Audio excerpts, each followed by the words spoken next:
In a dark void, sand drops through the neck of an hourglass into a heaped pile. The last grain...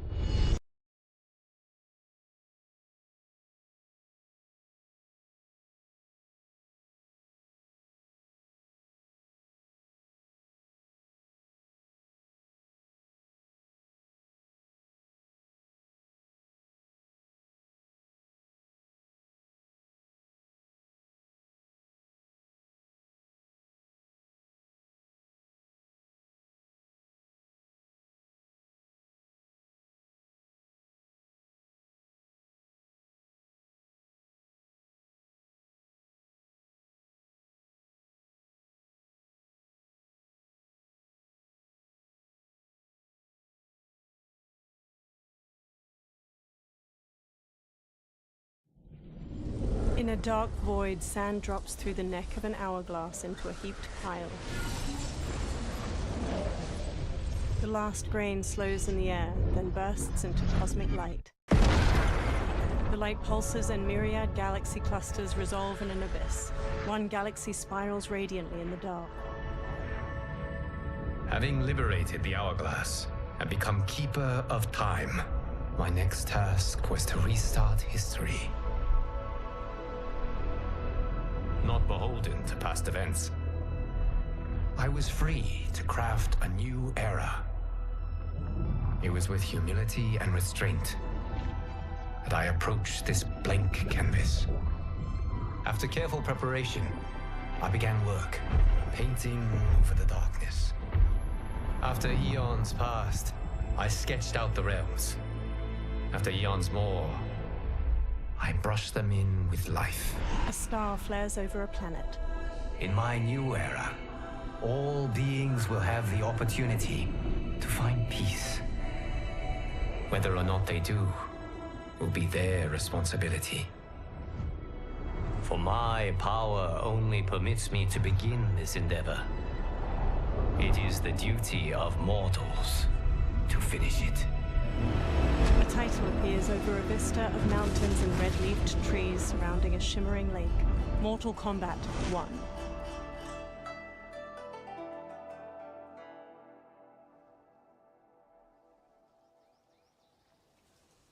Mortal Kombat 1. Press any key.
Mortal Kombat 1. Press any key.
Mortal Kombat 1. Press any key.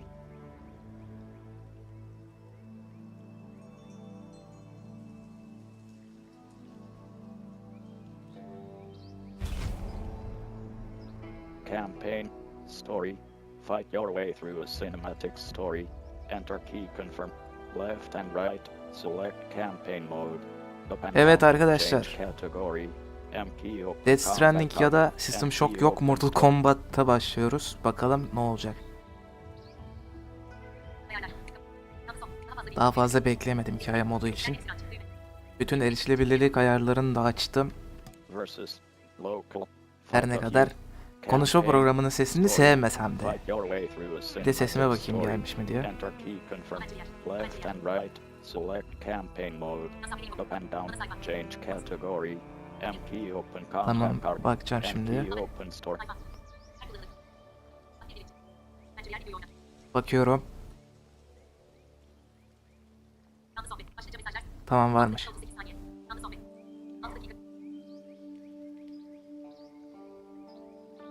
Mortal Kombat 1, press any key.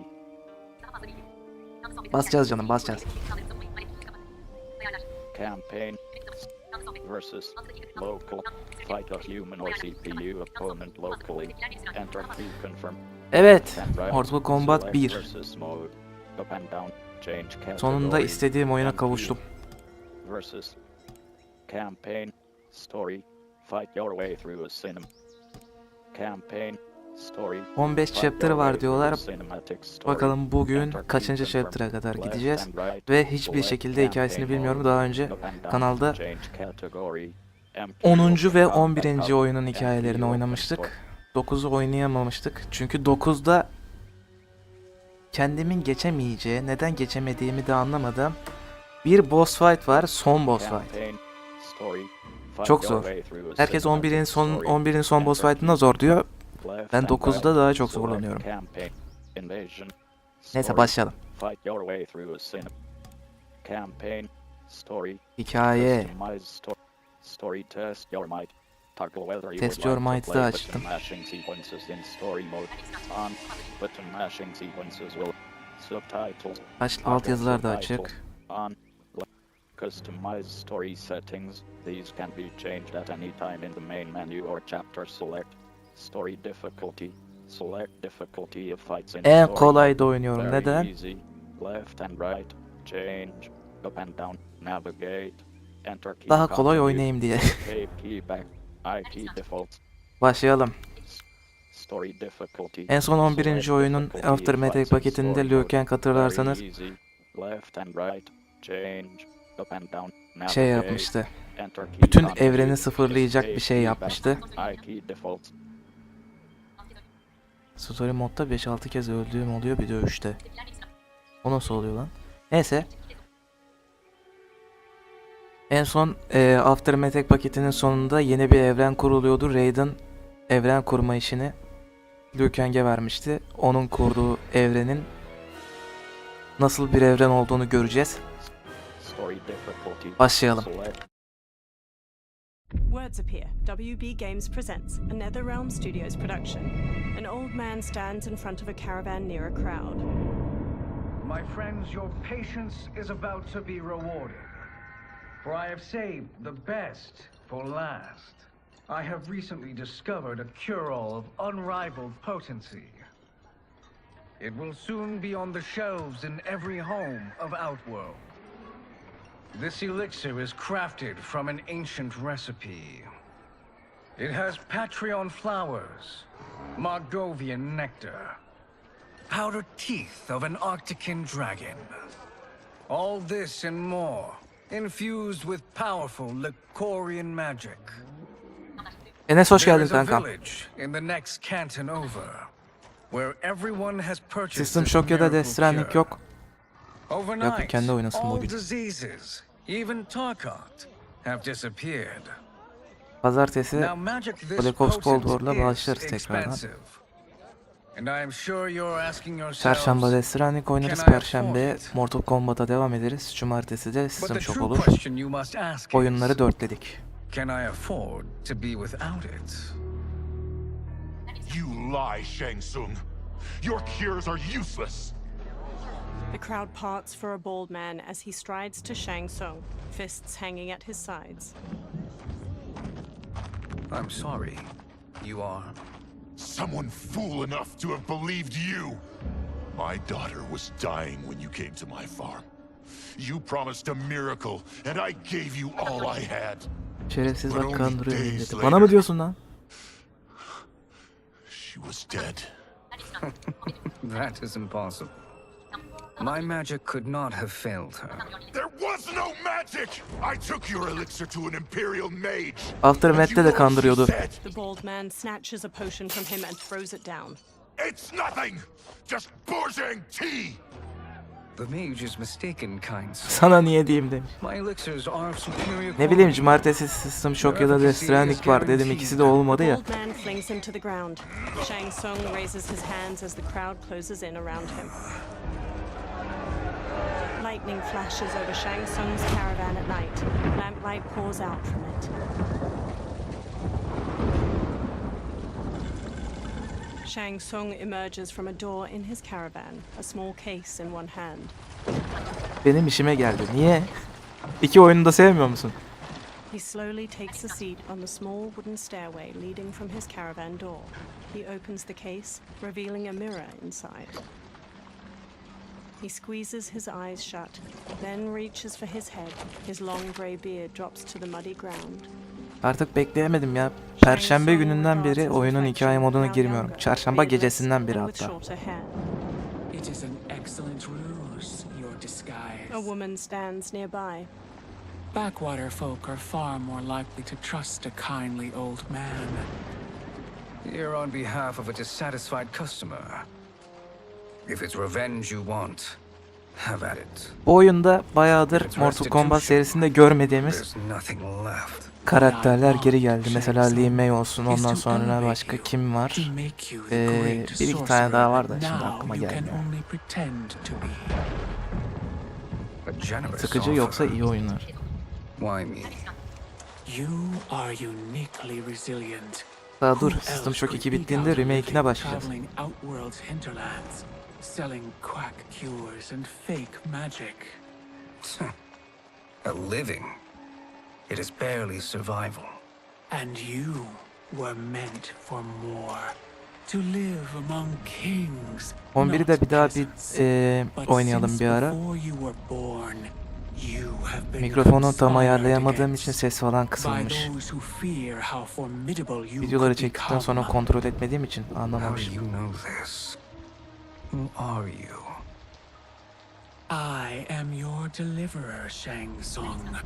Join me, and I will put the realms at your feet. Bu kadın kimmiş lan? Down Shang Tsung's face as he meets the woman's glowing blue eyes.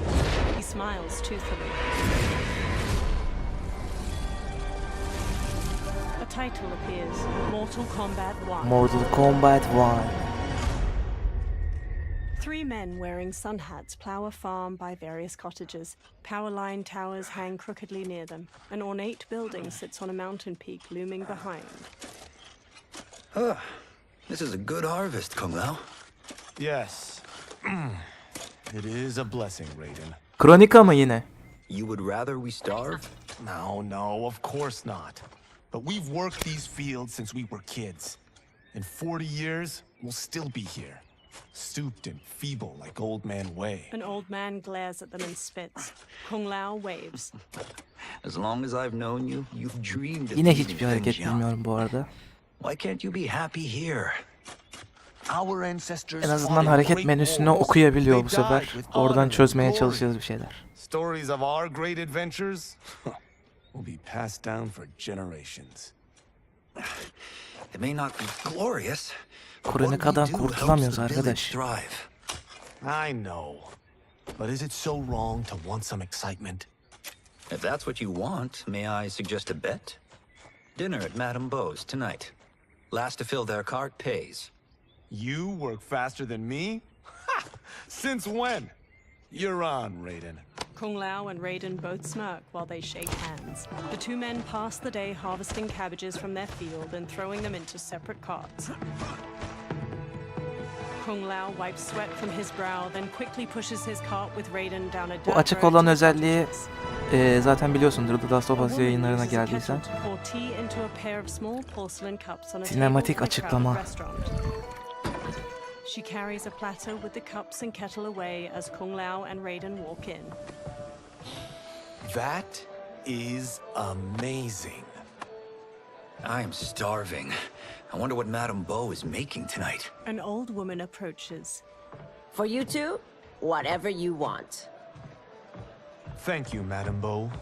You spoil us. Like the sons I never had. Madame Bo leads them to an outdoor dining Bu area. kadın kim lan? They sit Bunu at da one of the tanımıyorum many ha. tables. Have you two been practicing my lessons? As we can. The harvest leaves us little time for martial arts. Since your first words, Kung Lao, you've mouthed nothing but excuses. If you fail to prepare... Your preparations will fail you. Good. You haven't forgotten. But we'll see if I make you anything special tonight. I'm glad you're paying.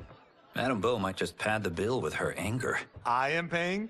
You finished work last. But I delivered my cart first. Delivered? Huh. The bet was filled. That's not what I remember. So that's how it is, eh? What do you say we settle this man to man? Hmm? They walk off. Wait, you mean fight? Yes. Right here, right now. Dövüşeceğiz. Madame Bo can watch, critique our form. A hooded man with glowing white eyes watches them pass by. Best 2 out of 3? Fair enough. We must be careful. Madame Bo will kick us out if we break something. Oh, this won't last long enough for that to happen. You will be down in no time. Fight.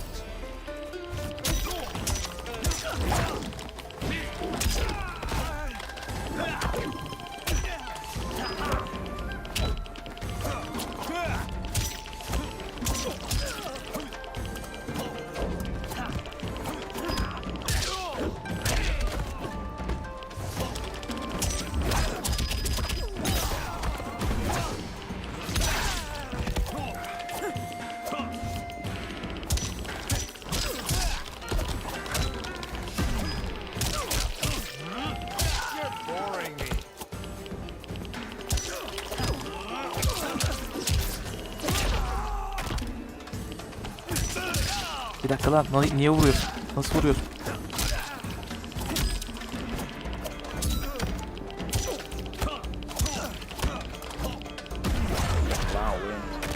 Must we go another round? We both know how this ends. Ben mi kaybettim lan az önce?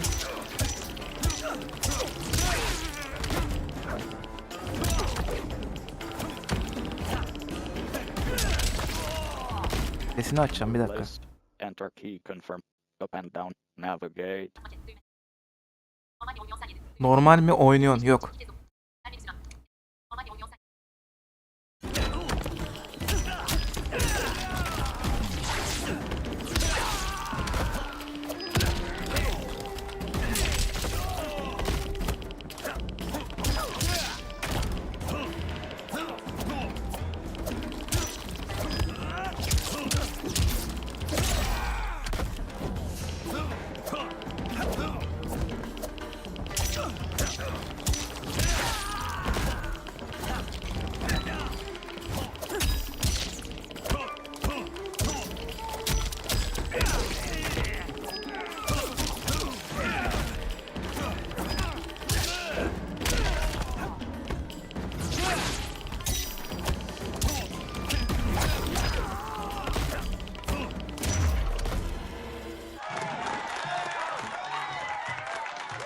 Kung Lao bows to the watching crowd while Raiden kneels.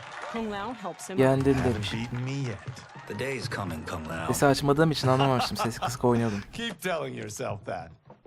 A variety of plates and bowls with scraps of food in them sit on Kung Lao and Raiden's table. You were hungry. Oh. Everything was delicious, Madame Bo. Thank you, Raiden. You boys are always a pleasure to cook for. Raiden hands her cash, but his face drops as she beckons for more. Bunun şeylerini çözemedim ya. Geçen bir ara oynadım ama hikayeyi oynamadım. He closes his fist Kulelerde around the oynadım. bell, then looks toward Kung Lao and Cameo'yu çağırmayı çözemedim. The Lin Kuei await your answer. 5 people in dark clothes and cloth masks stand with him. He advances on Madame Bo. I have been busy, Smoke. She steps away. The Lin Kuei? Who are they? Don't know, but I don't like where this is going. O kadar evren sıfırlanmış ki Lin Kuei kim onu bile bilmiyorlar şu an. Pay for our protection or risk harm to this fine establishment. Zaten Raiden da gençleşmiş bakın. That, Madame Bo, is unfortunate. He turns to the Lin Kuei warriors and nods. They flip tables and chairs. Madame Bo punches Smoke's face. He blocks her next flurry of jabs, then flips her through a railing. She falls onto a table below. Madame Bo! Kung Lao and Raiden quickly get up from their tables and fight their way through the Lin Kuei warriors. Smoke throws a smoke Ulan bomb 5 kişiye karşı 2 kişi dövüşmeye çalışıyor ya. Ne kadar şey. Bak Türk kavgaları gibi. 5'e karşı 2'ler. Hep olmuyor yanında adam, ileride olacak. Yok, hikaye modunda değil ya, şeyde kulelerde denedim.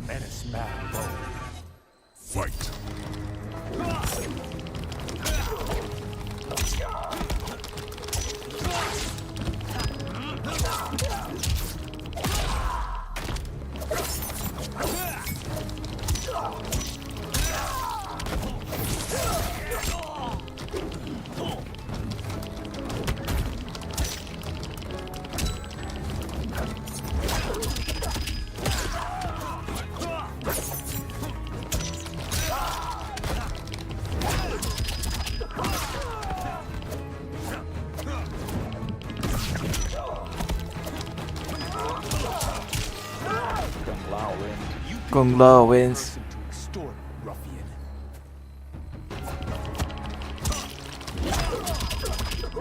Ya bu hareket iyiymiş ha.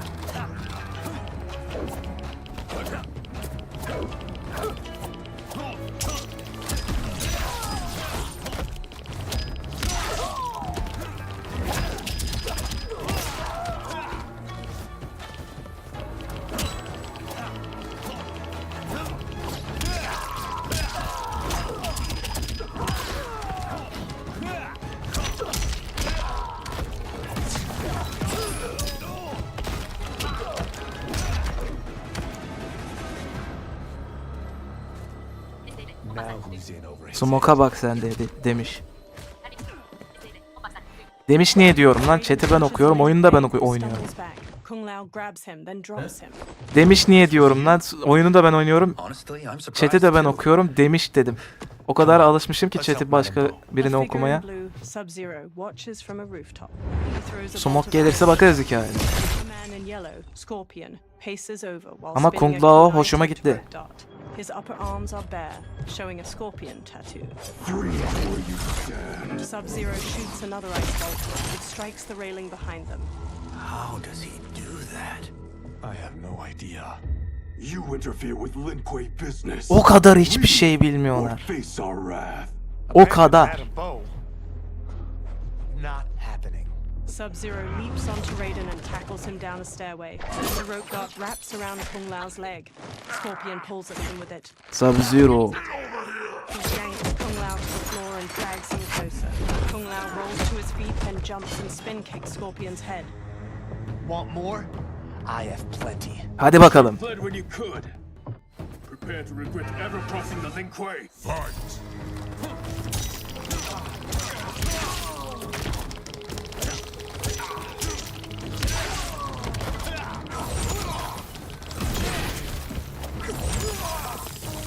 O ne lan?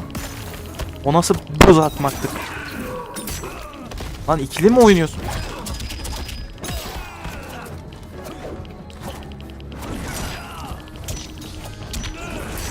Oh.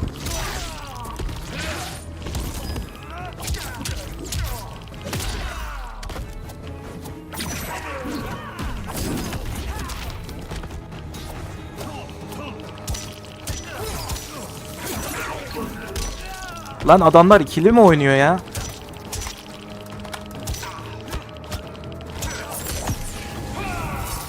Ah, öldüm ha. Sub-Zero skewers the victim's skull with ice daggers.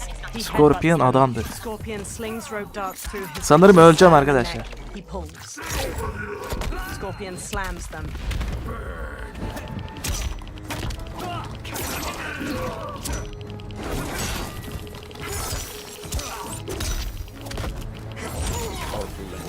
Ve öldüm.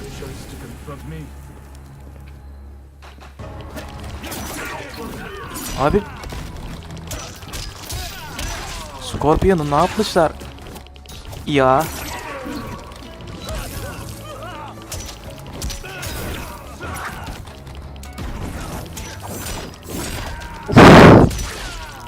Yemin ederim Scorpion var ya.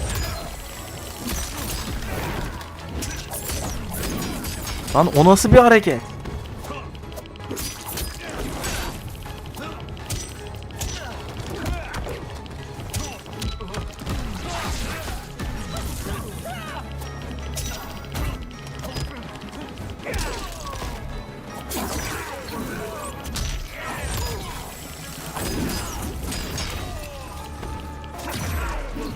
Evet, ilk ölüşümüzü gerçekleştirdik.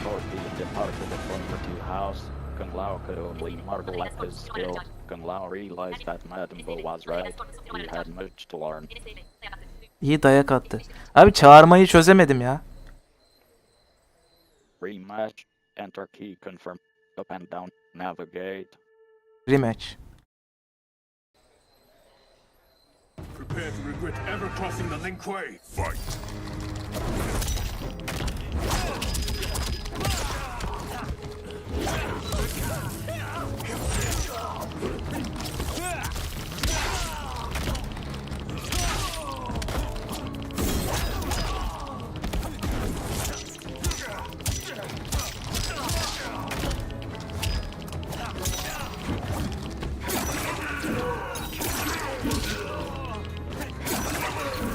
Çağırma ne ya? Dur. Special cameo moves tab. Cameo moves. Special moves. Cartwheel kick. E key. Damage. E. 80.00.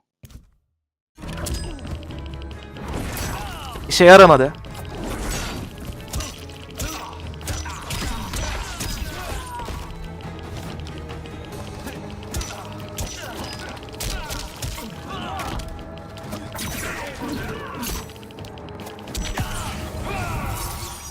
Abi yine mi? Sub-Zero skewers the victim's skull with ice daggers. He headbutts them. Scorpion slings rope darts through his victim's sternum and neck. Zaten bir dahakine öyle yapacağım. Scorpion slams them. Neyse. Bir vuruşluk canım kalmıştı kesin. Abi hemen ateş atmak ne ya?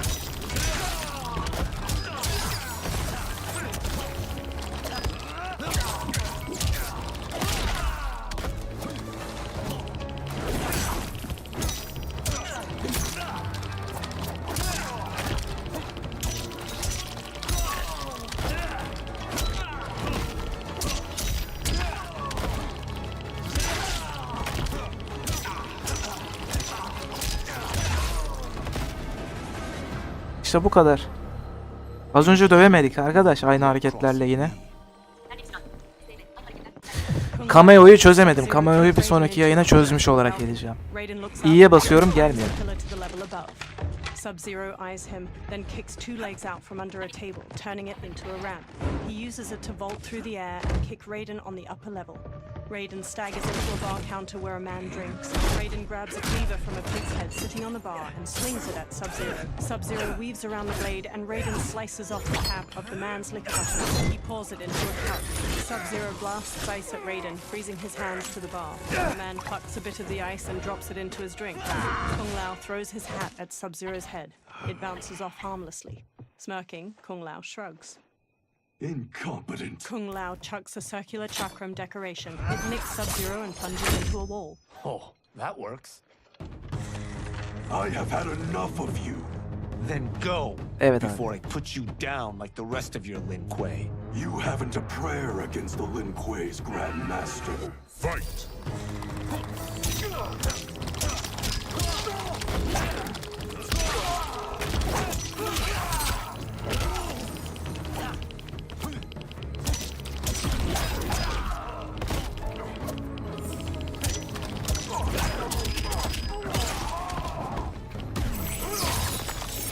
Abi o nasıl vurma ya?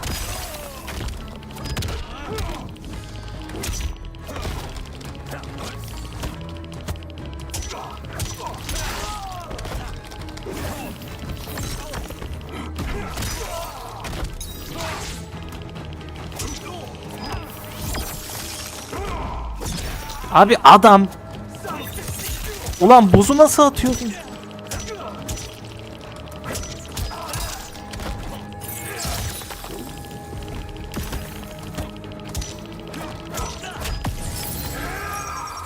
Ah, öldük ha. Attacker hits the victim's face with a hook, then twists their arm to break their shoulder. Sub-Zero slides Öleceğiz, on öleceğiz. shots which stab up through the Öleceğiz. victim's abdomen and skull. He then chops down with an ice war hammer.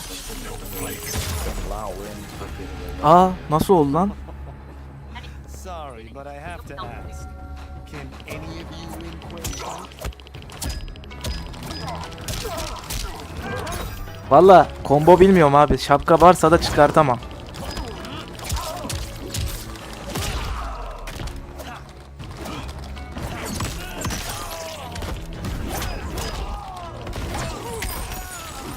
Abi o nasıl buz atmadır ya? Neredesin lan? Dur. Dur.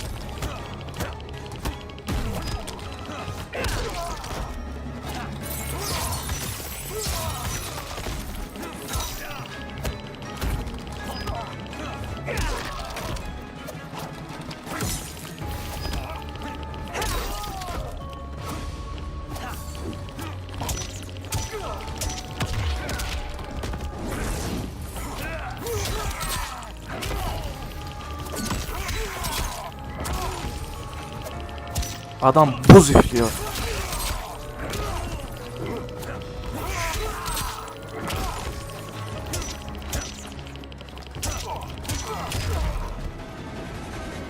Are you sure you're a grandmaster? Zor ya. Birinci oyun Mortal Kombat 1. Kung Lao picks up his hat, then eyes the chakram decoration stuck in the wall. Neyse ilk oyun da zordu. Interesting. Kung Lao, over here! Raiden checks Madame Beau's pulse as she lies inert, eyes shut. Kung Lao hurries over to them. Madame Beau. She's out cold. Oh no, is she? Dead? Not yet. She gets to her feet, Öldü lifts a sanıyorlardı. cigarette, then ignites it with a lighter. Madame Beau, how are you? Kung Lao, The hooded man with the glowing white eyes approaches them. Abicim adamlar boşuna mı Madame Beau gelip takes a sen drag from her Linkoya'ya cigarette katıl while the dediler. man meets her eye. Kendi kendini dondurmuştur işte. Are they ready? A bit thick in the head, perhaps. Tanımıyorum kadını da yani kesin öyle bir şeydir yani. his eyes are glowing. I am Lord Liu Kang, God of Fire and Protector of Earthrealm. Ölmüş gibi yatmış kadın. Earthrealm? Madame Beau has been preparing you for this moment since you were boys. Today, you have proven worthy of joining my champions. This fight was a test. Of your ability and character, yes. Liu Kang looks to the upper level. Jihan, Kuai Liang.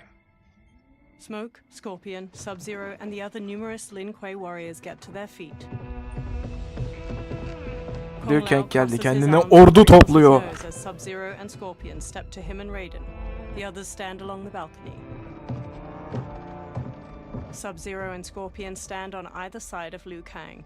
So these two aren't thugs? The Lin Kuei is a centuries-old clan dedicated to Earthrealm's defense. You keep saying Earthrealm. Don't you mean Earth? You boys have so much to learn. Earth is only a part of Earthrealm. Earthrealm itself is one of many realms. Together, they comprise the whole of the universe. The realms can be fierce, bitter rivals. That's why we need champions to defend ours. The time draws near for the grand martial arts tournament between Earthrealm and the realm of Outworld. Held once each century, it allows each realm to demonstrate its strength. While our realms are at peace, there are Outworlders who would prefer us to be at war. Our victory in the tournament will temper their zeal. I've taught you everything I can. You must finish your training with Lord Liu Kang. More training? These two couldn't defeat us. Az önce öldürdüler ya lan. They were pulling their punches. Had we not held back, you would not have survived. Onlar bizi yok edemedi. Biz onları yok ettik diyor da biz az önce öldük ya Raiden'cim. Continue your tutelage. I am ready, Lord Liu Kang. And you, Raiden? Leave Fengjian? I'm needed here. Earth Realm needs you, Raiden. You'll best serve the village by being one of its champions. I understand. Jacob baksana, Raiden gençleşmiş ve buradan gitmek istemediğini söylüyor. First, there are other champions I must gather. 9. oyunda zamanı geriye saran Raiden buradan gitmek istemediğini söylüyor. Another younger man with a backpack and rifle trails behind him. The men pause. We're off the map. We should go back, recheck the route. It's this way. The man with the hat Raiden sıradan biri olmuş be. Çünkü 11. oyunun sonunda, ek paketinin sonunda değil. Ek paketinin sonunda değil. Düz 11. oyunun sonunda bütün güçlerini Liu Kang'e verdi. Ha? DLC'nin sonunda tekrardan DLC'yi unuttum ben. DLC'nin sonunda yine işte Raiden geliyor, kalan güçlerinin hepsini de veriyor. Sonra diyor ki git kendine bir evren kur. Temiz bir evren.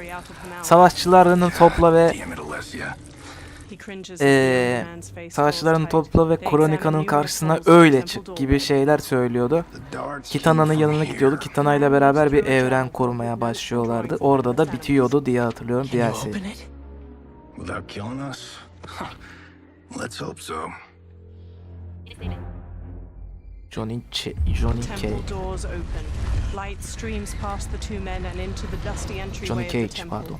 Both turn on their flashlights and step inside. Oyunun 15 chapter'ı varmış galiba. They walk through a broad hall.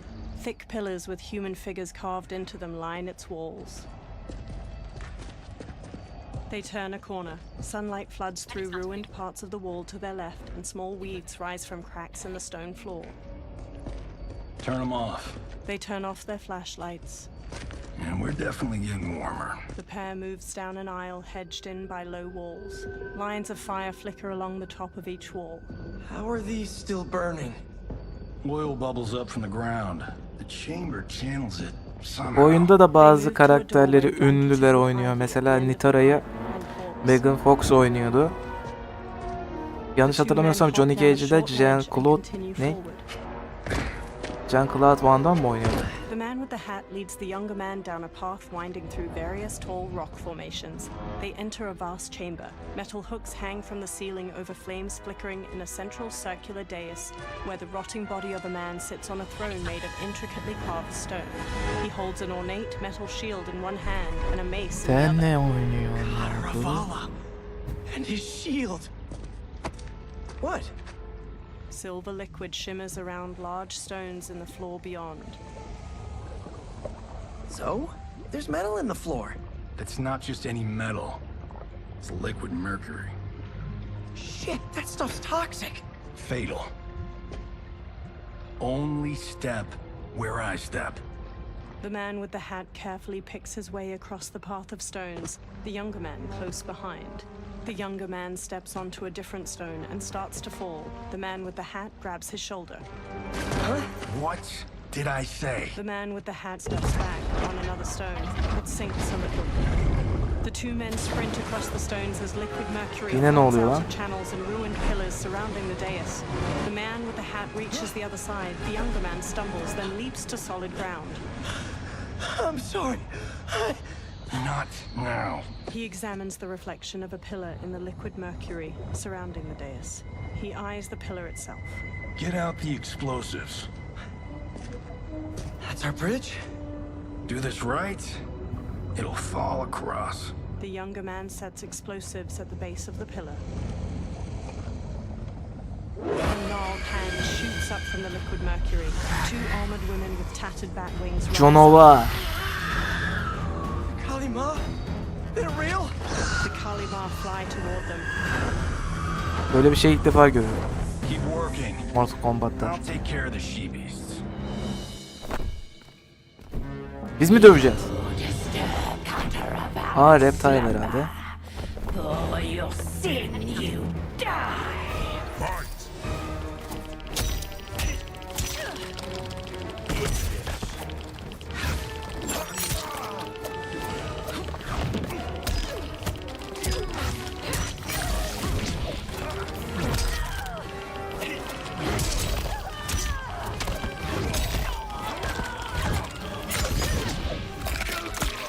Of, o nasıl şey yapma.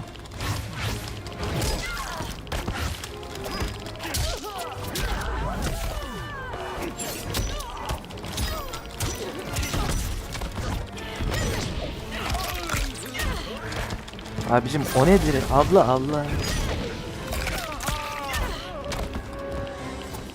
Soldasın lan, çözdüm seni.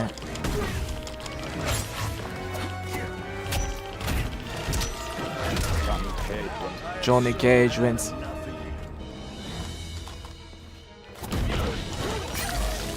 Hadi bakalım.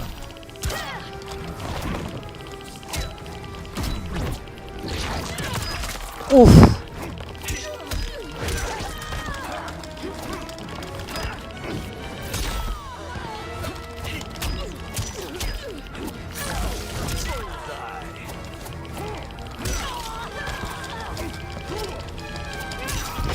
Ver dur.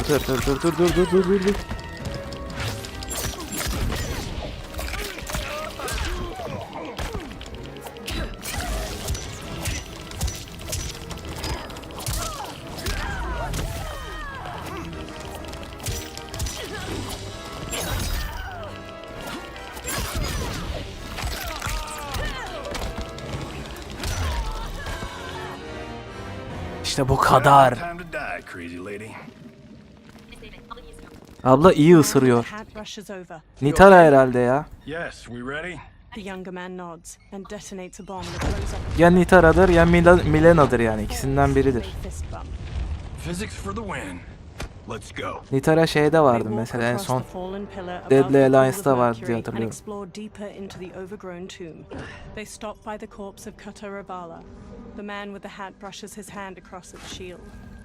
Abla çok iyi ısırıyor, Johnny Cage de çok iyi dövüyor. It belongs in a museum. He grabs the shield. The younger man leans in, and Cutter Avala's face turns. He staggers back and falls into the mercury. He struggles, but the liquid overtakes him. Adam! Cutter Avala swings a spiked mace. The man dodges and jumps onto the pillar. It strikes the shield and throws him onto the ground. He quickly sits up as it pounces, chucks away its broken mace. It stalks over. You will not have it. He rises. You don't You need it. will You're not dead. have it. Speaking of which, Tabii canım. you just killed my best friend. And I'm not one to forget. En iyi arkadaşımı öldürdün.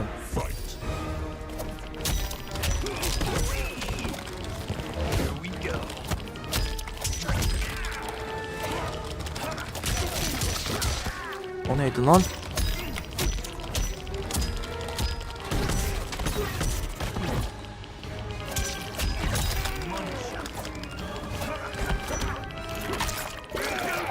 Bu da mı ısırıyor? Allah'ım.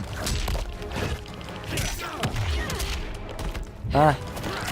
Arkadaşını çağırdı. Çağıramazsın arkadaşını lan.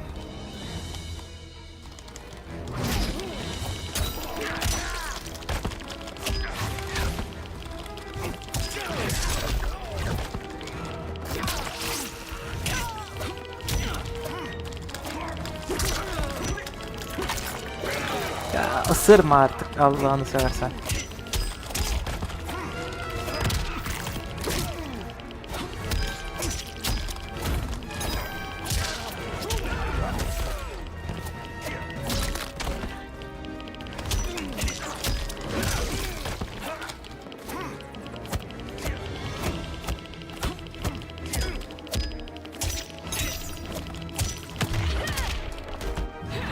Ha gel.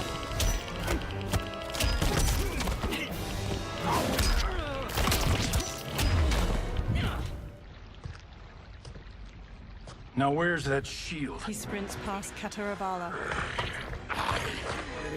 Ne? Dur. Yet defeated. Film seti. He spins, chucks the shield. Anlamadım lan. Bir dakika dur. The shield slams Birazdan against the okuyacağım. wall and bounces back into his hand. Time to go home. Kulaklıkla oynuyorum, anlamıyorum chat'i. I knew it! Woo! I felt that one. You felt it too, right? Crew member. Temple of Kataravala, take 39, tail slip. Director. That's a wrap. In a studio, crew cheer. The director takes off a headset and hands it Aa, to aynen him. film setiymiş. The hatted man shakes his hand. Steven, this was fantastic. Thank you. Oh, just like the old days. And these props. Jimbo killed it. Steven takes the shield. You did too, Johnny.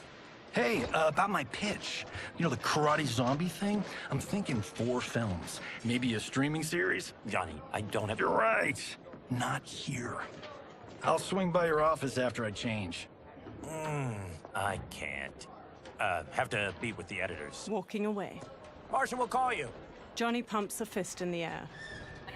Her film çekiyorlar. Anladım zaten şimdi. Have your assistant call me. A blonde woman. Az önce yarım saat okuyamamıştım chat'i. Wasn't it though?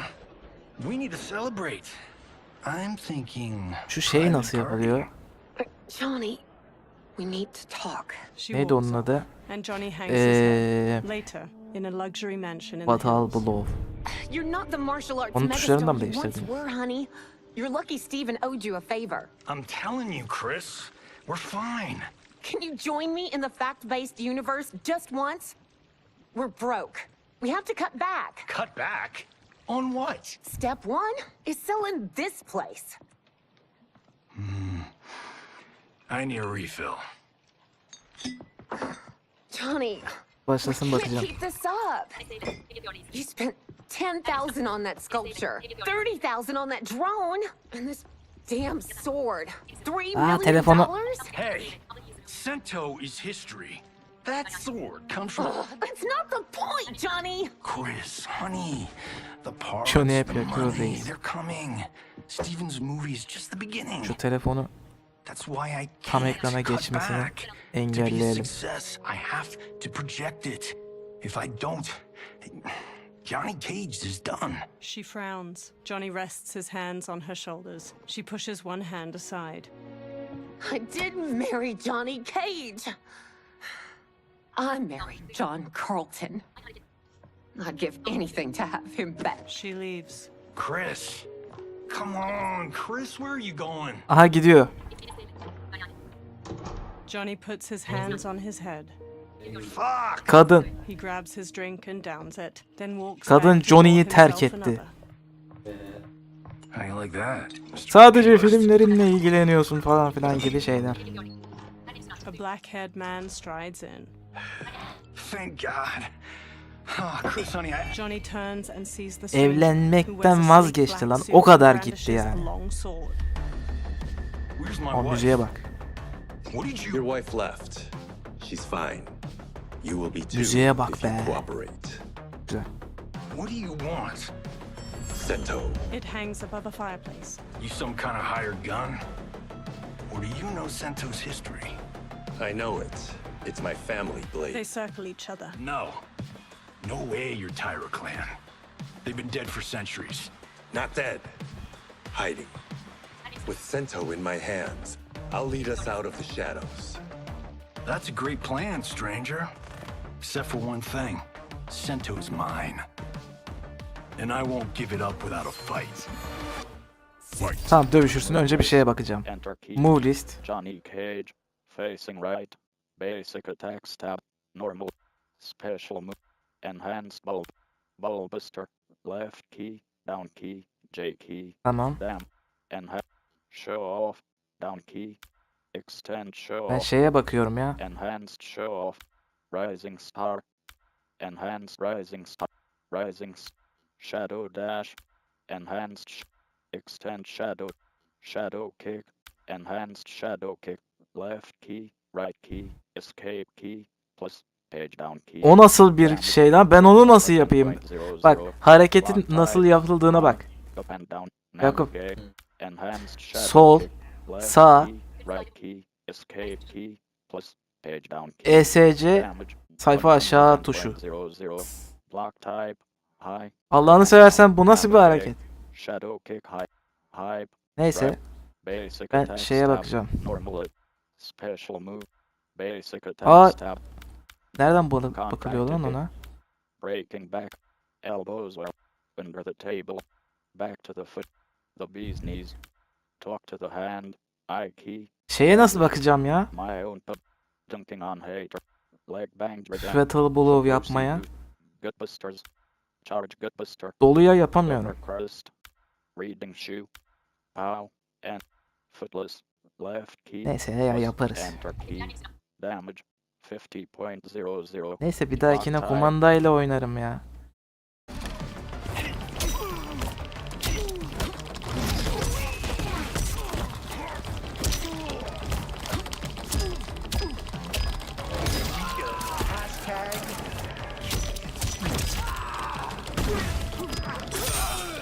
Lan o nasıl bir hareket?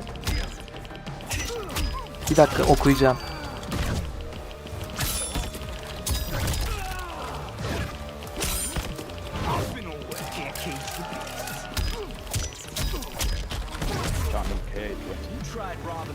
Şimdi okuyabilirim.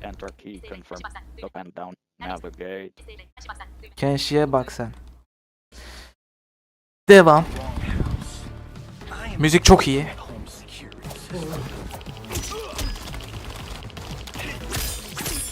Abi aa!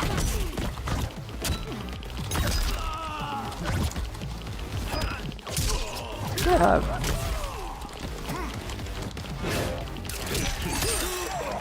Lan hareketimi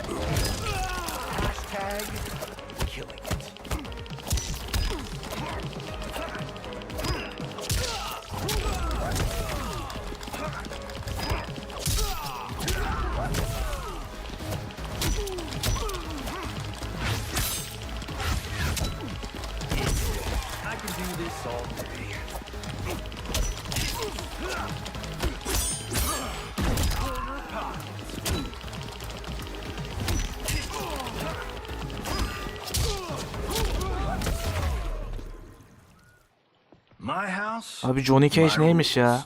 Later at night, the defeated swordsman is tied to a chair. He rouses from unconsciousness and Bir Johnny iki farklı sits hareket across çözdün sanırım. So, you have a name? İyi dövdün. Eyvallah. Kenshi Takahashi. Kenshi Takahashi. I knew you weren't Tyra Clan. You know nothing, Cage. 400 years ago, the Tyra Clan were one of Japan's first families. They lost Sento after getting slaughtered at the siege of Aomori. There were survivors. They hid themselves by shedding the name Tyra for Takahashi. They joined the Bakuto for its protection. The Yakuza's predecessors. From first family to crime family. I will break us free of the Yakuza's corruption. Reclaim our name and our position. But my clan won't follow me unless I prove that I can lead. That's why I need Sento. And that's Malibu's finest. He walks toward the door. It's a great story. Bullshit. But great. You should seriously consider becoming a screenwriter. Liu Kang, Scorpion, and Sub-Zero wait outside. What in the actual fuck? Good evening, Johnny Cage. I am Liu Kang, protector of Earthrealm. May we enter? Girebilir miyim? Being shot here tonight. Yakup, düşünsene. Dünyanın koruyucusuyum, Liu Kang. Girebilir miyim diye soruyorsun. Soruyor. Sen de diyorsun ki hayır. What? Johnny narrows his eyes. How do you know about him? Because I am the god of fire. Chris, you God of Fire. İşte bu God of Fire'ın ateş tanrısı olmasının nedeni Raiden, az önceki gençleşen Raiden'ı gördük ya. O Raiden'ın yaşlı olan versiyonunun tabi bütün özelliklerini Kronika'yı yenebilmesi için Liu Kang'e vermesi. Yoksa ateş tanrısı hikaye. Who are these people? You tell me. They're your scene partners. I also know of your struggles, Johnny Cage. I am here to offer you both a path forward. Dun, dun, dun. Oh, come on, guys, let's call this. Chris was a doll to set this up, but As pranks go, this one's a bit obvious. This is no prank. Raiden'ı tırt yaptılar ya. Vallahi yapmaları gerekiyordu çünkü zaman geriye akıyor yani. Yine iyi oynuyor bu arada. Hareketleri falan güzel. Geçen oynamıştım. Hikayeyi oynamadım geçen. Full kulelerde falan takıldım. Karakterlere falan baktım. Güzel hareketleri var. Johnny grabs him. Sub-Zero kicks him across the room. Johnny slides into a table with a $10,000 sculpture on top. Teaches him. Şaka sanıyor Johnny Cage. Şimdi dersini alır. To put him in his place. That was a hit truly. One of a kind. He stands. Alright, I don't care if this is. Abi yine aynı müzik geldi. Çok güzel. You cross the line. Fight.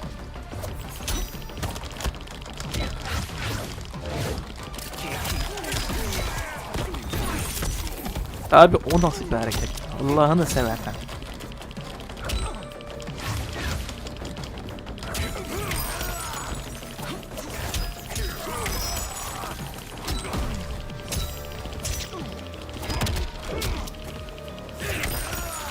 Yanlış yer. He. Bir dakika.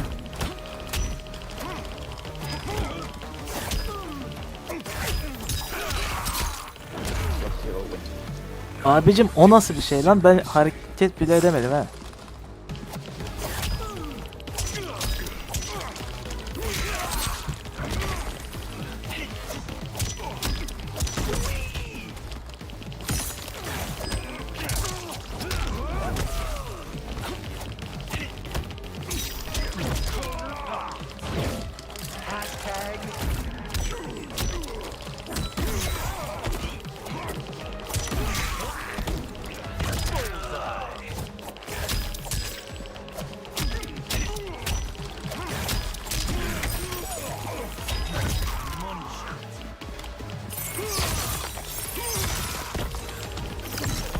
Hayır, hayır, hayır.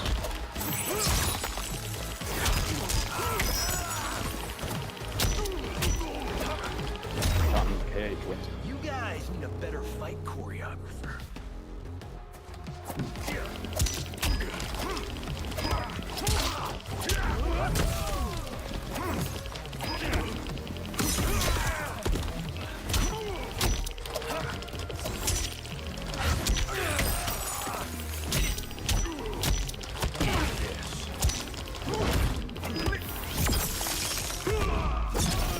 Abi o nasıl bir şey lan?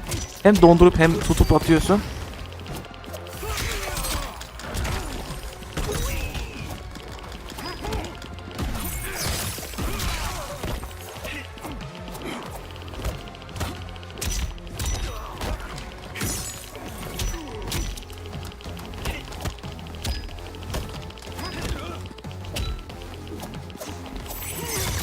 Hayır.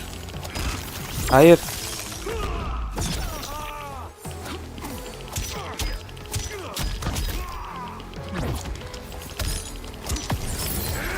Ya at! The attacker hits the victim's face with a hook, then twists their arm to break their shoulder. Sub-Zero slides on ice shards which stab up through. Ha, onu yapmayacağım bir daha ölürsem. Then chops down with an ice war hammer. When he woke up, Johnny was sure the fight with the masked strangers had been the dream, but then he Öldüm şu an. and bruises, and that his one of a kind hit Julie was smashed to a million pieces. Tamam bir daha yapmayacağım onu. Rematch. Enter. Rematch. En azından hızlı yükleniyor. You cross the line. Fight.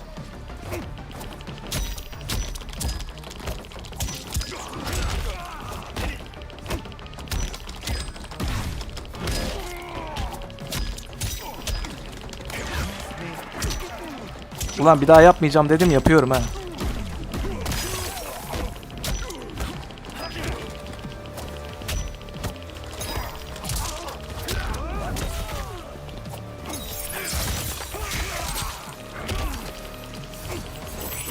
Buz atma. Buz atma artık.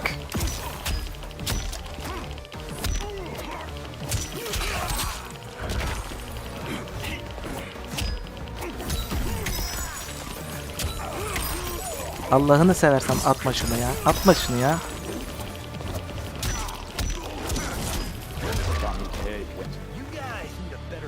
Atma lütfen bak.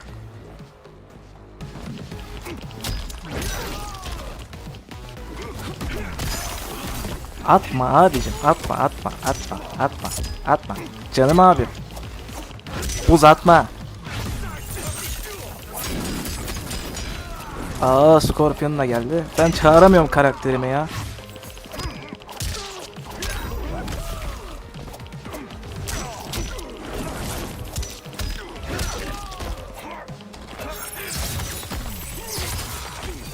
Bak öleceğini anlayınca buz atıyor.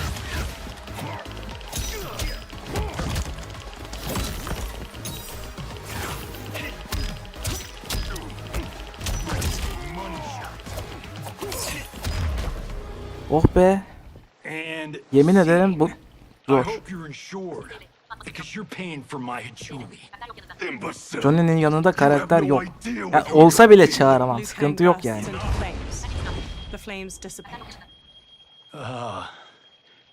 That's no special effect. Indeed, Johnny Cage. Johnny shifts his footing and glares. Sub-Zero geldiği zaman sürekli ölüyorum, farkında mısın? Okay, let's go back to one here. Who are you again? Lord Liu Kang, protector of Earthrealm, god of fire. Well, that last one tracks. But what's an Earthrealm? All will be explained, Johnny Cage. For now, what is important is that you both have been chosen to join its champions. Why him? Or me for that matter? Epic Games önceden verdiği Fallout 3'ü vermiş. Ben almadıysam alırım, aldıysam da almam. Ama güzel oyun. Biz bu kanalda kavga etmiştik Fallout 3 oynuyorum diye.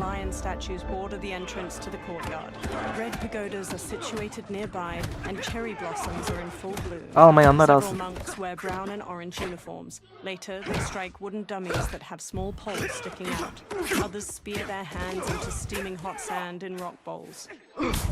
Later, a monk with a braid swings at Raiden. Raiden blocks and punches his chest. Another attacks, and Raiden counters with a flying kick. Raiden strikes and front kicks a third challenge. Yarın ne verecek bakalım. Punching over, Yine önceden Raiden verdiği bir şeyi shuffles in verir. an offensive stance. He straightens and brings his hands Dün together. de önceden fist verdiği to oyunu front palm, vermişti and the galiba. nearby monks do the same. Kung Lao saunters up with a razor-rimmed hat. That is not a good idea. It is genius, Raiden. Raiden The oynayalım, next time biraz we bakalım. see Sub-Zero, I will have to thank him for inspiring it. Hadi hayırlısı. See? It won't be effective.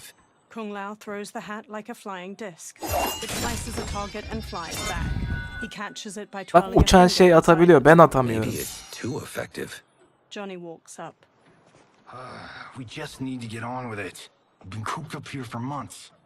I can't base a cinematic universe on Outworld's monsters and magic if I don't ever see them. Kenshi joins. That's why you're here? Liu Kang said this gig would change the arc of my life. That's how it gets done. My ex will rue the day she gave up on me. So selfless. Oh please, Tattoo. Ahmet hoş You're geldin just here to kanka. get your sword back. We all have our reasons for being here. Yani en son çıkan Mortal Kombat oyunu da adı Mortal Kombat 1 çünkü evren sıfırlandı. We are here to fight for Earthrealm. It's about damn time. Liu Kang steps out. And today, one of you will be chosen to fight for it at the tournament. Only one of us, Lord Liu Kang? Isn't Outworld fielding several champions? The tournament's rules give the host realm that advantage, and it is Outworld's turn as host. You know, I don't know why I've never asked this, but, what's our record at this tournament? Earthrealm and Outworld have long been evenly matched, but Outworld is gaining strength. Should it win, its more militant factions will be emboldened. I thought you admired Outworld. It is a place of great knowledge, wealth, and beauty. But our realms do not share goals and beliefs. We coexist peacefully, because Outworld respects our strength. Should we show weakness, our rival will become our enemy. I will not lose, Lord Liu Kang. First, you must win the right to represent us. Whichever one of you outlasts the others will be chosen. He sits on a chair in the middle of the courtyard, and every man except the four kneel. Raiden, step forward. Raiden öne çık. Good call. Cull the weak first. You shall face him, Johnny Cage. Ready for your close-up? Lan Raiden'la Johnny'yi döveceğiz. All right, let's do this. But remember, farm boy, I'm a global martial arts icon. I don't think you can handle this much boom. Liu Kang rolls his eyes. I am ready, Johnny Cage. My mind and spirit fight as one. Fight!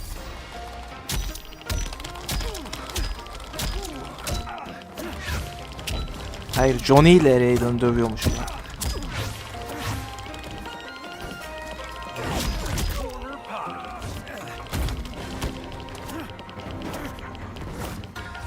Gelsene lan. Allah Allah.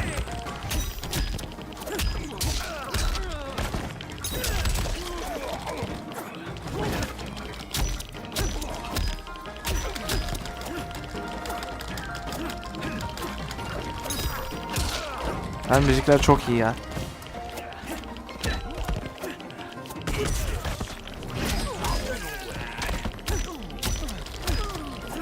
Lan sen elektrik veremiyor musun?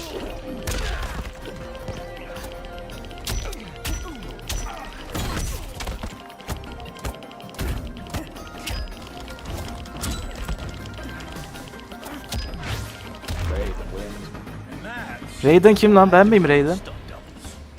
Bakayım. Evet, Raiden benmişim. Basic attacks tab, normal attacks, electric.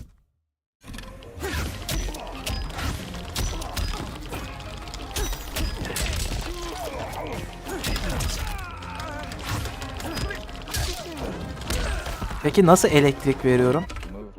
Raiden, facing right, basic attacks tab, normal attacks, electric tips, J key, damage. Ha, elektrik daha veremiyorum ki.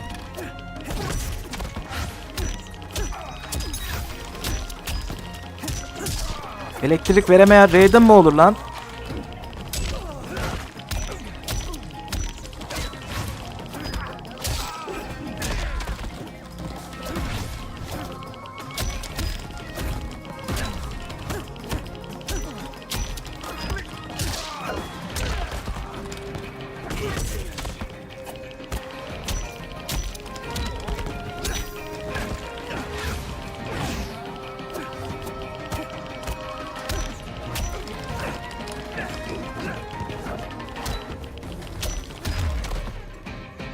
Elektrik veremeyen Raiden yapmışlar. Elektrik şu an yok. Onu anladım. C'ye basıyorum, elektrik gelmiyor çünkü. Elektrik gelmiyor, nasıl bir şey? Kenshi'yi döveceğiz.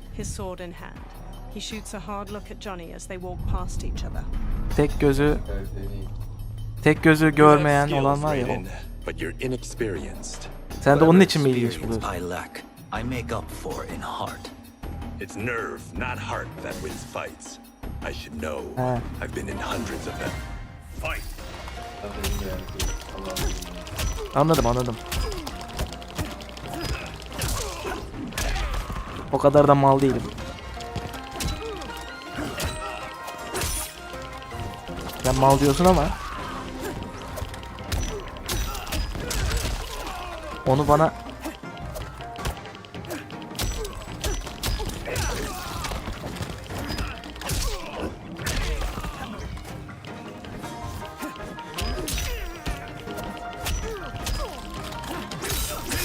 hayır. Kenshi sanki Soul Calibur'daki gibi, Soul Calibur'da gibi silahını da getiriyor şeye, dövüşe.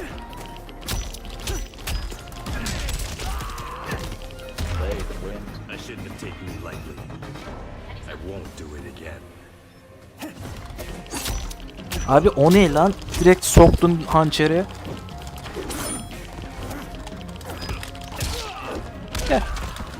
Hareket bilmiyorum.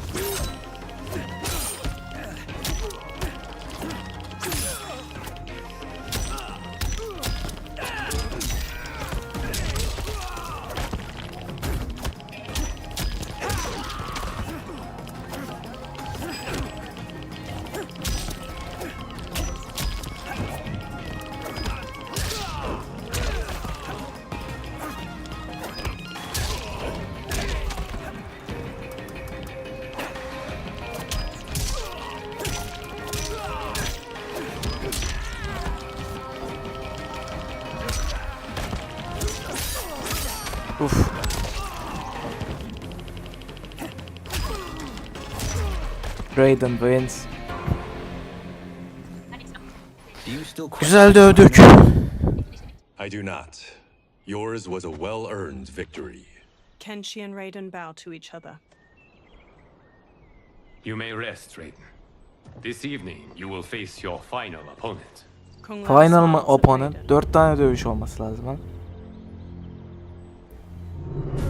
That night, Liu Kang sits on a chair among the other monks. Raiden and Kung Lao kneel facing each other, then get to their feet in unison. $50 says Kung Lao wins. Make it interesting. Bet me Sento. Not on your life. Liu Kang stands. Raiden, Kung Lao. The winner of this match will represent Earthrealm against Outworld. Raiden vs. Kung It is a Lao. brave duty, Olacak. not to be undertaken lightly. You may step back now and suffer no dishonor. I choose to fight, Lord Liu Kang. As do I. Then may the best person win. Liu Kang bows to each of them in turn, then returns to his chair. Kung Lao grins at Raiden. Concede, Raiden. You have never beaten me. That won't change today. No. If the monks have taught us one thing, it's that the only constant in the universe is change. Fight! Bir dakika ben geliyorum. Enter Bekleyin. key, confirm, up and down, navigate. Abi oyun güzel ama zor ha.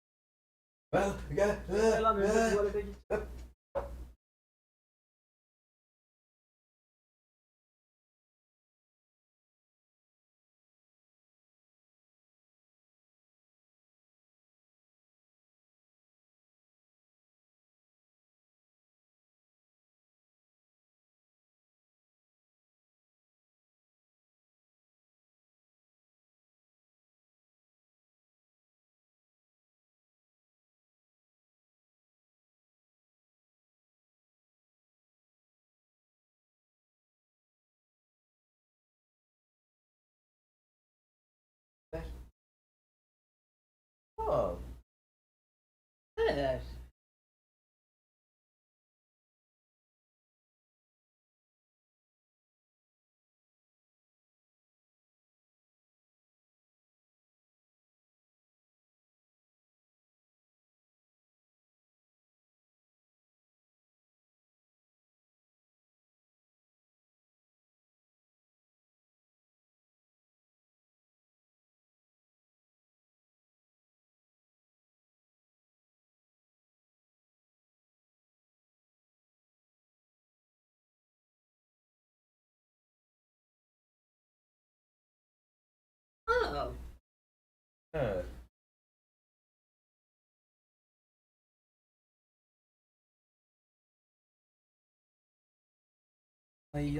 Yayınlar görüşürüz, ben kaçar demiş. Görüşürüz Enes. Kulaklığım nerede lan diğeri? Heh.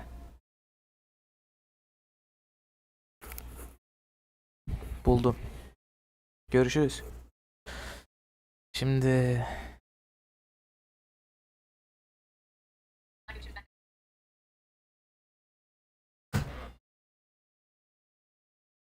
devam.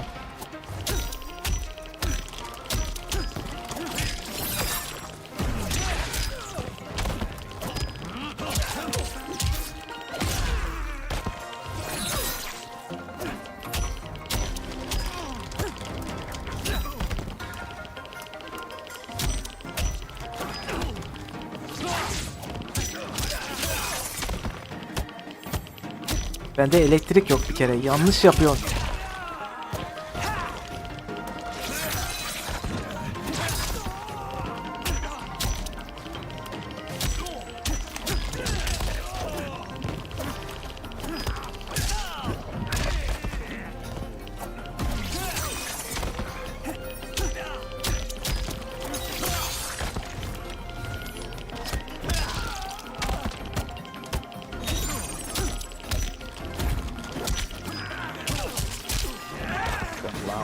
Lan! I'm down, but not out, Kung Lao.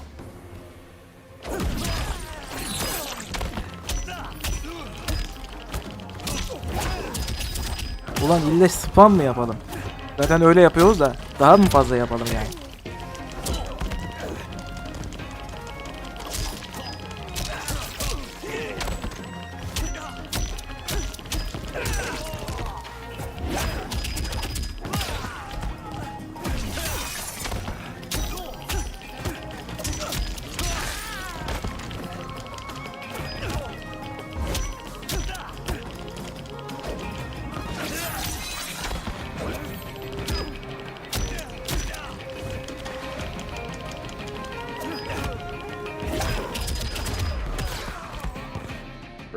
Öldük.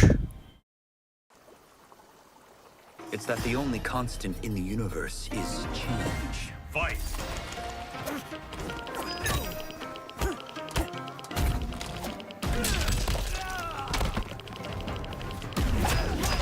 Bu haksızlık, benim bıçağım yok. Elektriğim de yok.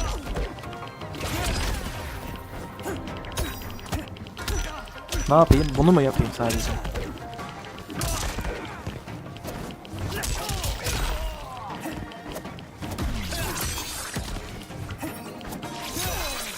Lan.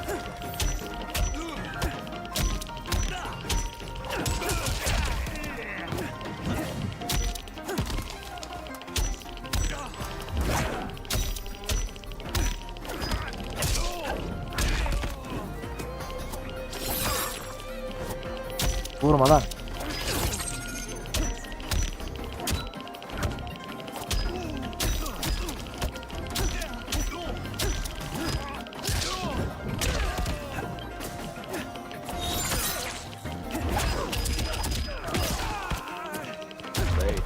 Oh. That was pure luck. Like lightning.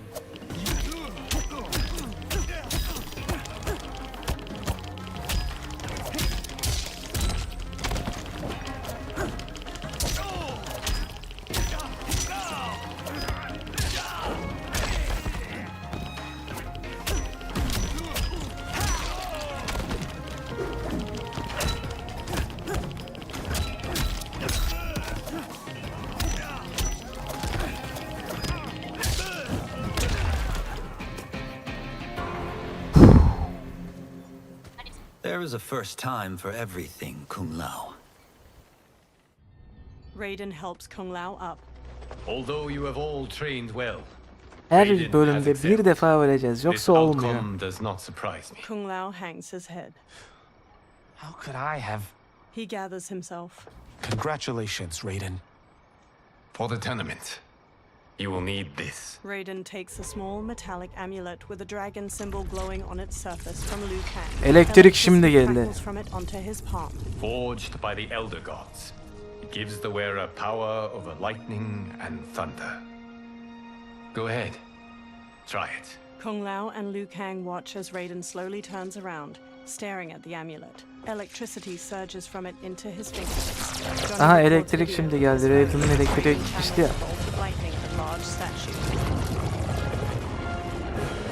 Holy Ark of the Covenant. Raiden stops. It is incredible. But is it necessary? In addition to possessing great might, the Outworlders you will face also wield great magic. The amulet levels the playing field.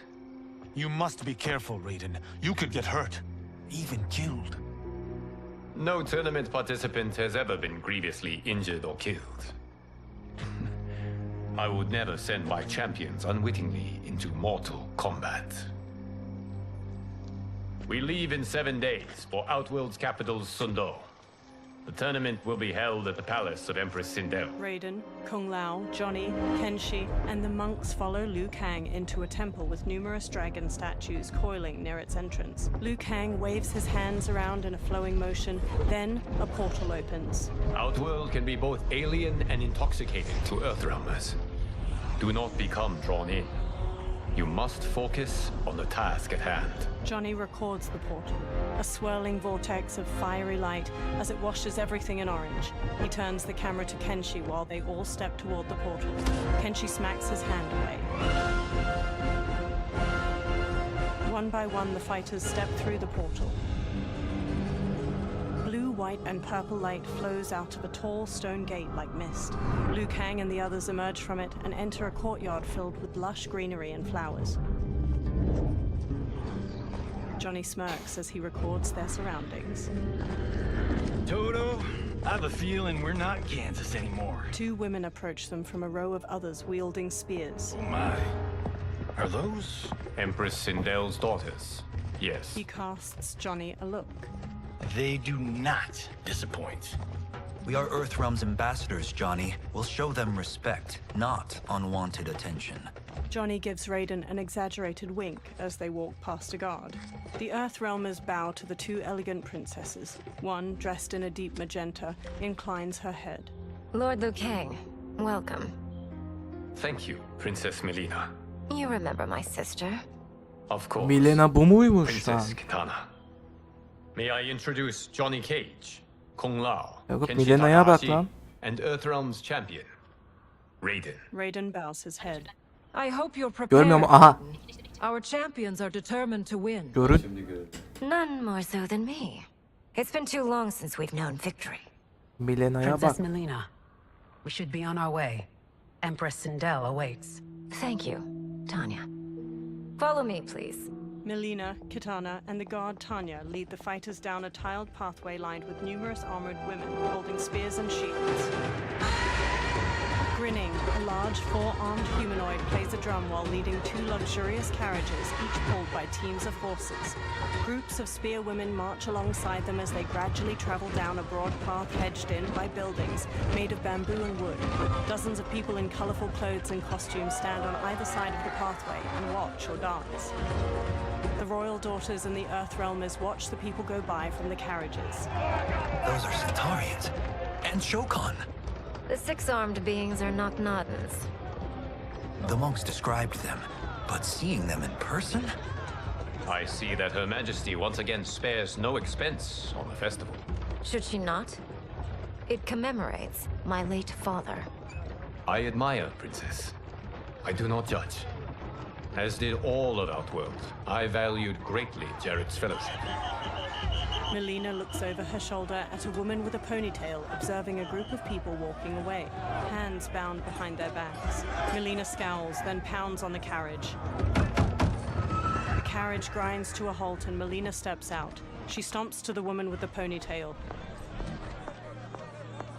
First Constable, our route was to be clear. This couldn't wait? Should I allow Tarkatans to infect the city, Your Highness? Those arrested were harboring some here, rather than report them for quarantine. The Earthrealmers cannot be privy to our secrets, Li Mei. As Sundo's first constable, you must show better judgment. Perhaps that's too much to expect. Melina looks Li Mei up and down before walking off. Princess Melina doesn't seem to like O her very konuda much. işaretleyelim. Li Mei used to lead the Bunda. Umgadi, the palace guard. It was on her watch that the princess's father was murdered. Decorative waterfalls pour around Vallahi the zaten vast hardta ornate oynamadım. palace.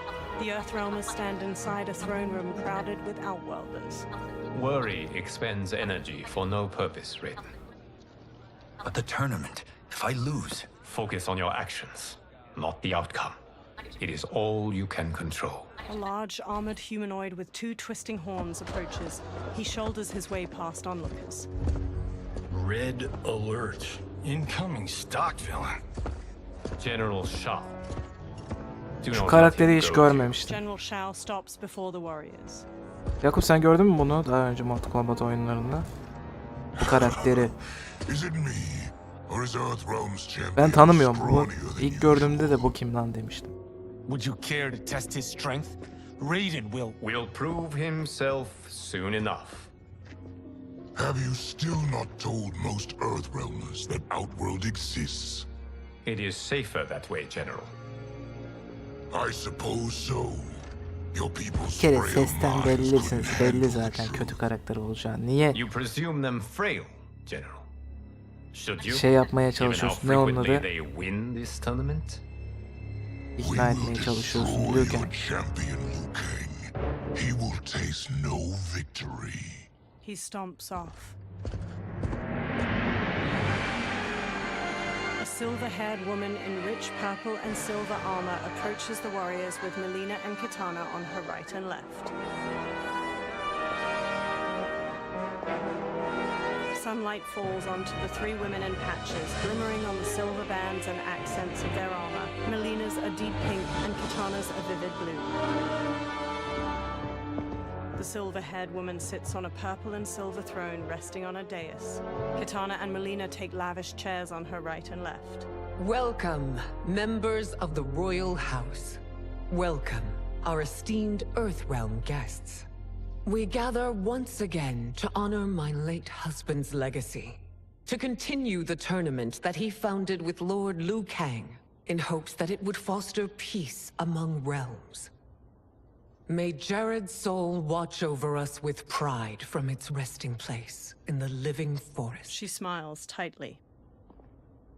Lord Liu Kang. Empress Sindel, it pleases me to once again be your guest. Here, you are always welcome. Sindel imparatoriçe olmuş. Earthrealm's champion is Saçı radiant, uzun olan. Your Majesty. He has earned his place by embodying the very best qualities of Earthrealm's people. You seem nervous, young man. I'm a stranger in an unfamiliar land, here to compete against its greatest fighters. Yes, I am nervous. As you should be. You have a difficult path ahead. Sindel gets to her feet and holds her arms out. It has begun. As tradition requires, Outworld's initial competitor will be Sundo's first constable, Li Mei. May she defend our realm's glory, as well as she preserves our capital's order. Li Mei steps to the dais. Your Majesty, I will honor both the Royal House and all of Outworld with my combat. If so, you will vastly exceed my expectations. Remember, were it not for Jared's tradition, you would not be here. Li Mei's face falls as the Empress shoots her a sharp look. Liu Kang places a hand on Raiden's shoulder. All you need do is your best. The rest will take care of itself. Yes, Lord Liu Kang. Shall we see what you can do? Hadi bakalım. Hopefully, this will be the first of many victories. I will prevail, Earthrealmer. This fight is more important to me than you can ever know. Fight! Uf!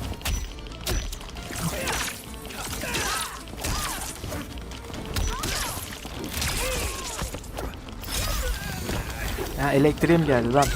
Sen buzsun.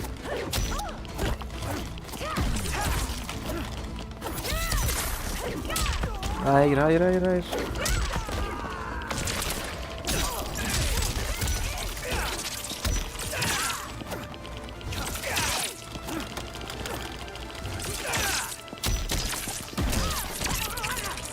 Ne?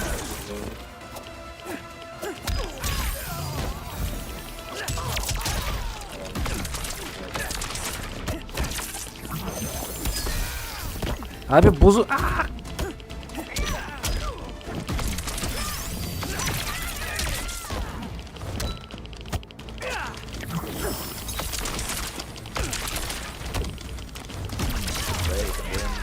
Buz atanlardan nefret ediyorum ya.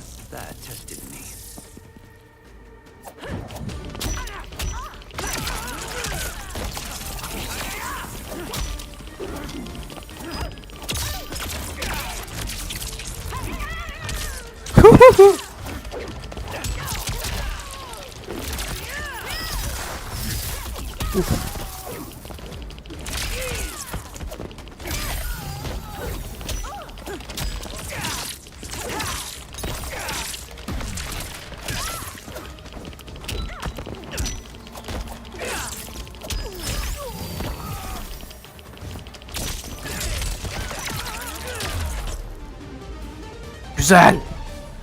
İşte asıl Raiden bu abi. Ne öyle Liu Mei rigidly bows şey to ne onun Raiden. adı lan? He bows back. Buzsuz böyle normal vuruyorsun. Liu Mei Böyle turns vuruyor. and leaves the throne room. The spectators huddle together as they Güzel. watch her go. Raiden stands before Sindel's dais. My compliments, Raiden, on a well-fought match. We'll see how you fare in the next. General Shao. Hayır. Who have you chosen as our next competitor? Your Majesty. Kendi gelir bu ya. My second in Aha Reiko'yu seçti. 4'te görmüştüm en son. Reiko was orphaned during the Kafala War. 4 de iyiydi ama zordu. Hileyle bitirmiştim. Spirit remained unbroken. He scratched, clawed, and survived. After the war, I took him in, molded him into the perfect soldier. Few others are as well versed in the ways of war. Reiko stands near Raiden and performs a combination of elbow strikes, knees, and punches before jumping and spin kicking. He glowers at Raiden. In whose army have you served? In what wars have you fought? I have done neither. Then you are woefully unprepared, Earthrealmer. This will be your last Fight. battlefield. Fight!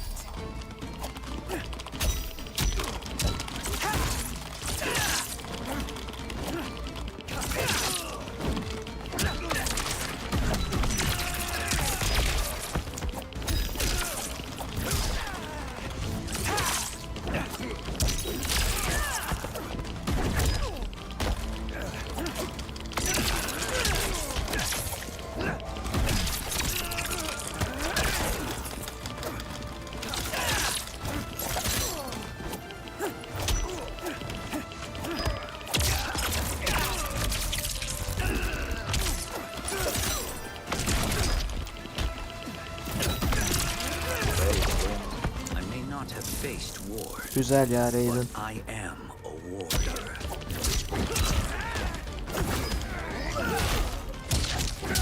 Victory elusive.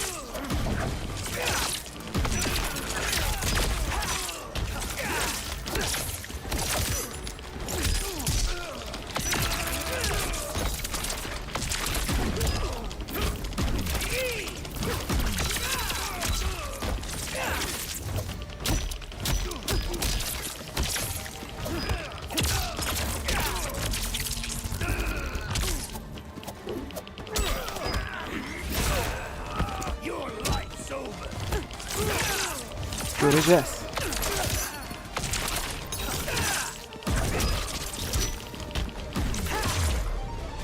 İşte bu kadar. Raiden lowers his hands. Felled by a simple farmer. General Shao curls his lip and walks off as Raiden turns to Sindel. I am ready for my next opponent, Your Majesty. Whom shall I face? Patience, young man. She stands. We are adjourned until first light. I hope to see you all at this evening's banquet. The Empress smiles softly. That evening, Kung Lao wolfs down food beside Kenshi. They sit at one of 3 large banquet tables in a broad courtyard. Sindel sits at the head table. Strange plants glow with soft purples and blues behind her. General Shao and Reiko gape at Kung Lao as he rapidly eats and drinks wine. Johnny sips wine near Katana. I'm sorry, you're 10,000 years old? Oh, talk about aging gracefully. Katana reaches for wine. What do you see in him?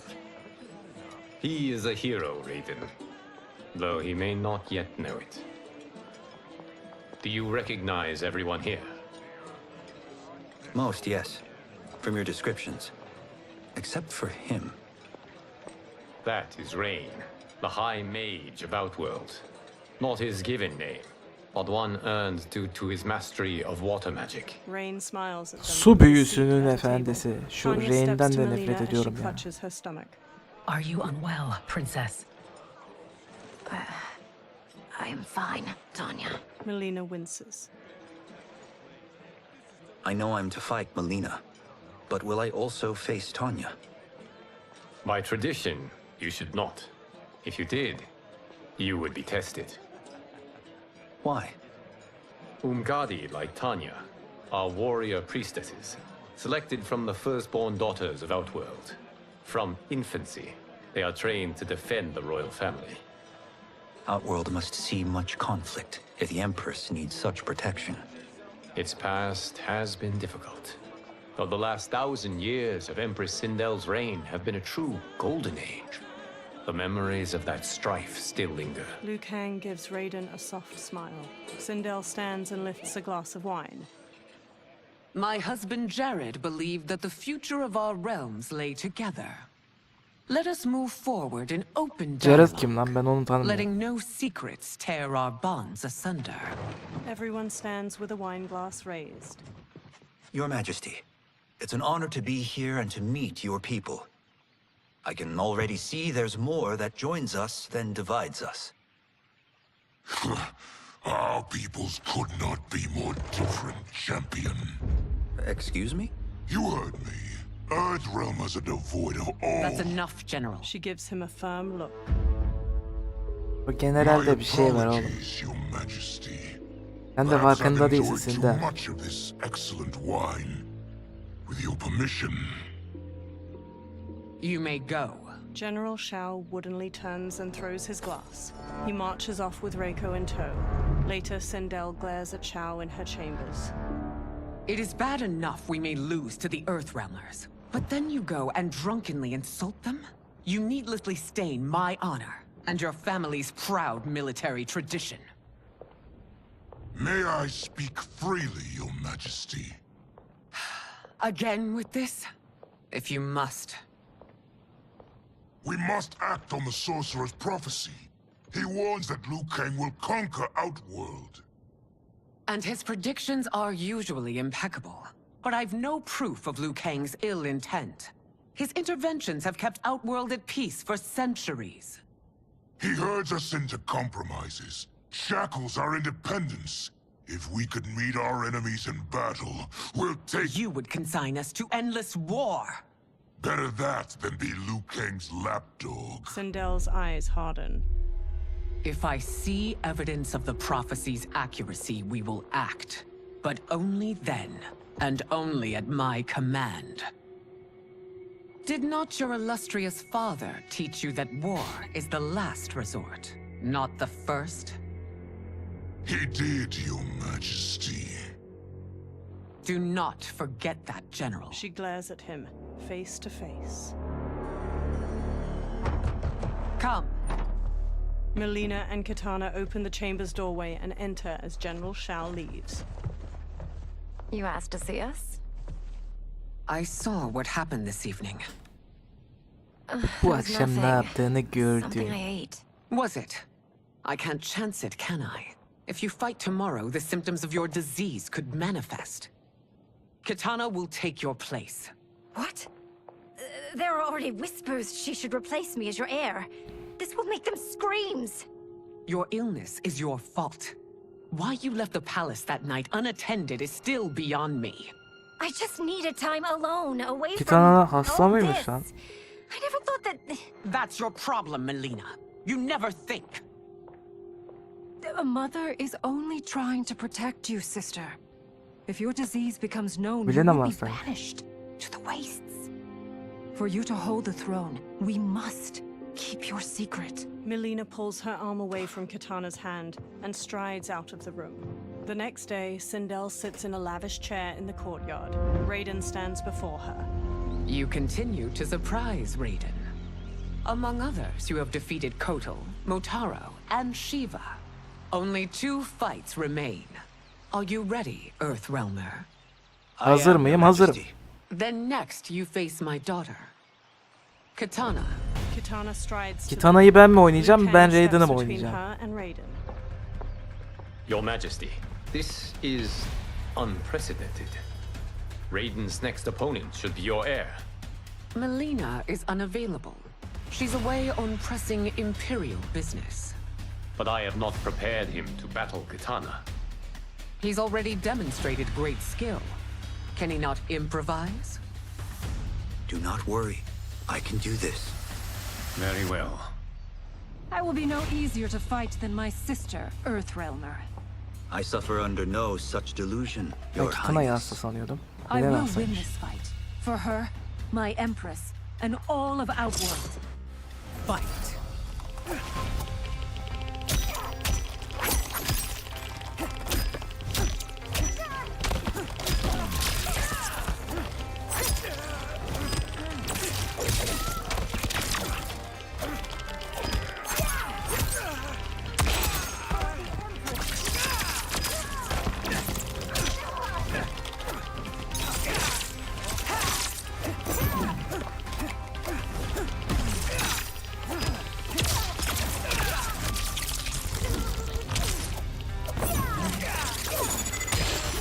Olmaz canım.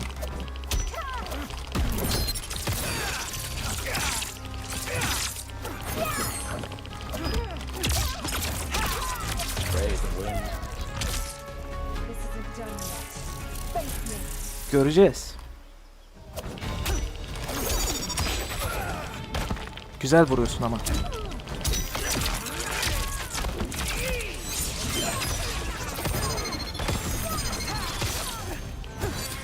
O nasıl bir şeydi lan öyle? İki tarafta birbirine acayip güzel vuruyor şu an.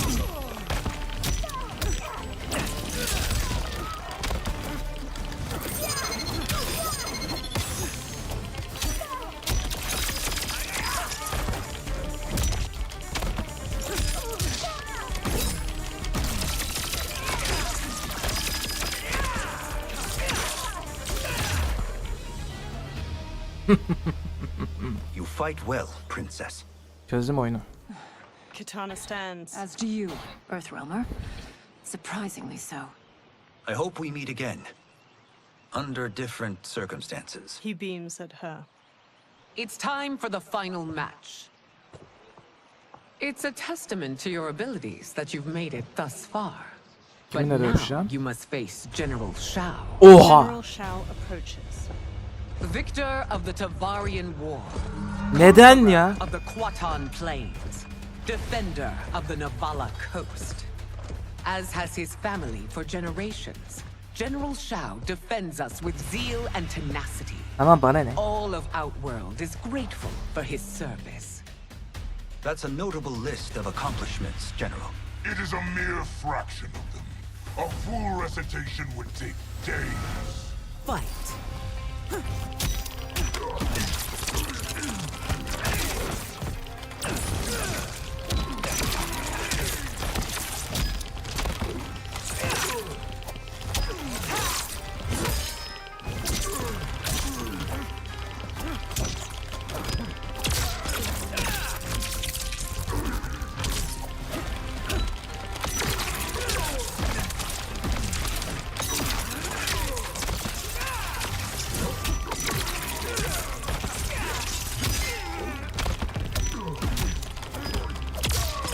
Aa, tamam.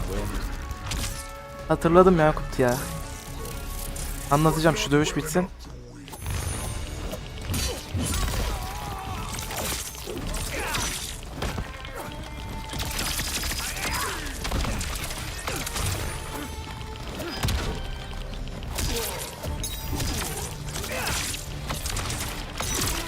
Ben bu karakteri tanımıyorum diye boşuna demişim.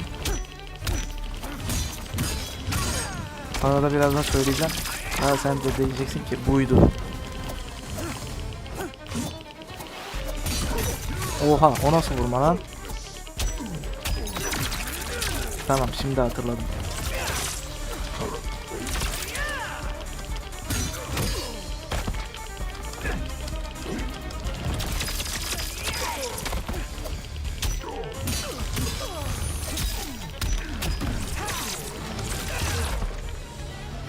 Bu kim biliyor musun? General Shao. Kim biliyor musun? Şu Shao Kahn var ya. Sindel stands. Congratulations, Raiden. Earthrealm wins. Head held high, Sindel leads Katana away. Şimdi hatırladım. Shao kimdi lan diye düşünüyorum. Raiden steps to General Shao as he tries to get up. Raiden Yeni holds a chapter'a hand başlarsak up to bitiriyorum Shao. orada, yeter. May I assist you? Stay away, Earthrealmer. Raiden's face tightens. Well done. You have exceeded Adam my greatest kaybetmeyi expectations. hazmedemedi. Thank you, Lord Liu Kang. Because of you, the Outworlders who would disturb the peace will once again be held at bay. Smiling, Liu Kang places a hand on Raiden's shoulder. Come, let us bid our hosts farewell and return to Earthrealm. Kung Lao, Johnny, and Kenshi bow to Raiden. All right, yeah. That was great. Very impressive. That night, Liu Kang sits in an ornate room before a fire in a brazier, his eyes shut. He opens his eyes. Sand whirls on the other side of the room. It resolves into a dark-skinned man with glowing eyes and a bald head. Geras, my old friend. It's been eons. It's good to see you. Likewise, Lord Liu Kang. I have watched you with the hourglass. You are relishing your role as Earthrealm's protector. It suits me far better than being Keeper of Time ever did. I never wanted to replace Chronica. Being history's architect drove her mad. I had no wish to share her fate. Which is why I am forever grateful that you volunteered to safeguard the Hourglass. Despite my having relinquished its power, the new era has unfolded as it should. Geras takes a jaguar figurine from a shelf. You created me in your own image. Duty is my highest calling. While I am glad you are here, you are not one for social calls. Is there trouble with the Hourglass? With something it has shown me. What, Geras? When you restarted history, you altered the destinies of certain malefactors to neutralize them. At least one of them is defying that destiny. Shang Tsung. Go on. He has escaped his meaningless life and is on his way to becoming a powerful sorcerer. He has already infiltrated Sindel's court. I saw no sign of him during the tournament. But if that snake is in Sindel's ear... Your vision of peace may already be compromised. I appreciate this warning, Geras. I will investigate. Please return to the Hourglass and see what else you can learn. The next day, Kenshi looks at a drawing of Shang Tsung with Johnny and Kung Lao. So we find him in Outworld and bring him here for questioning? Yes. If what I fear has happened, he is a grave threat to the realms. Anything else? Shang Tsung is a master of deceit. Do not trust a word he utters.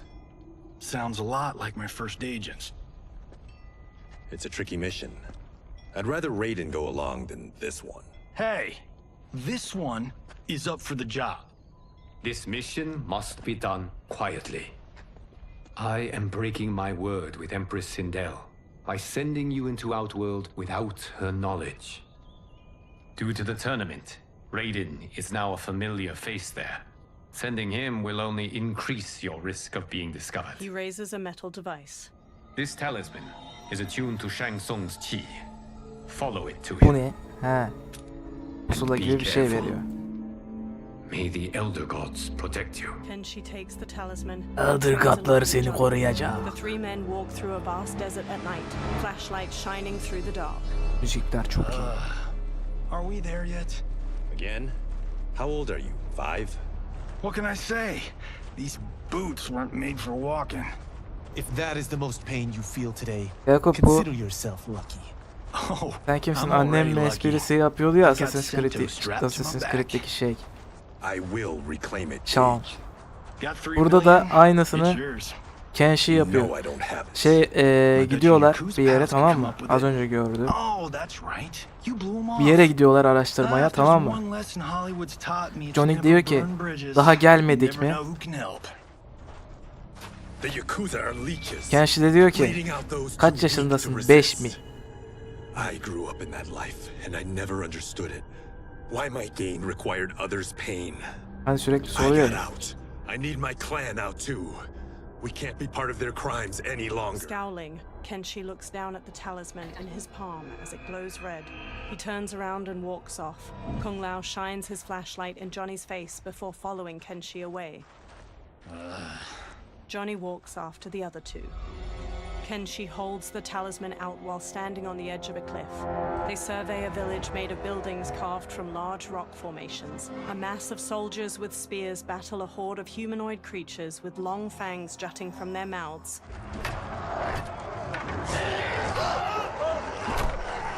What's your precious say? That Shang Tsung is among those things. Oh, my fans are gonna go nuts cosplaying them a cage gun.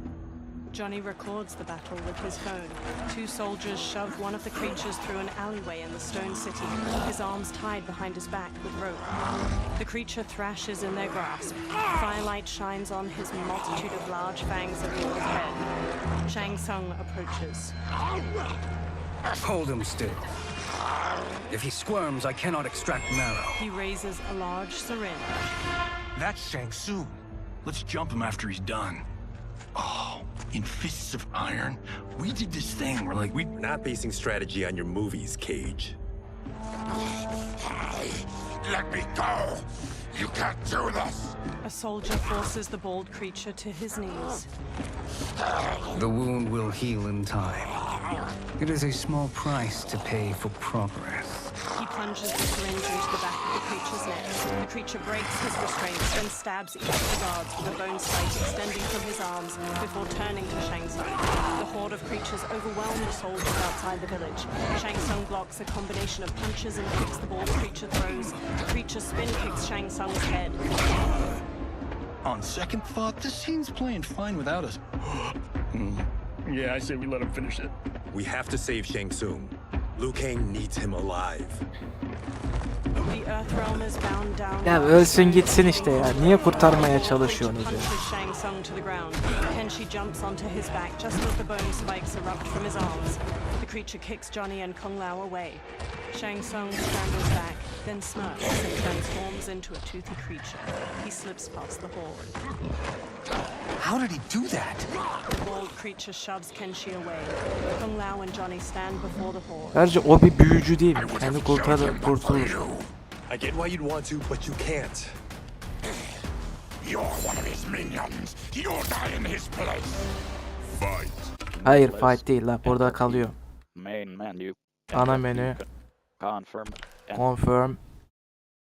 Evet arkadaşlar, Mortal Kombat 1'in ilk bölümünün böylece sonuna geldik. Kaç bölüm oynadık bilmiyorum ama kaç bölüm oynamışız? Chapter 4 Secrets and Lies.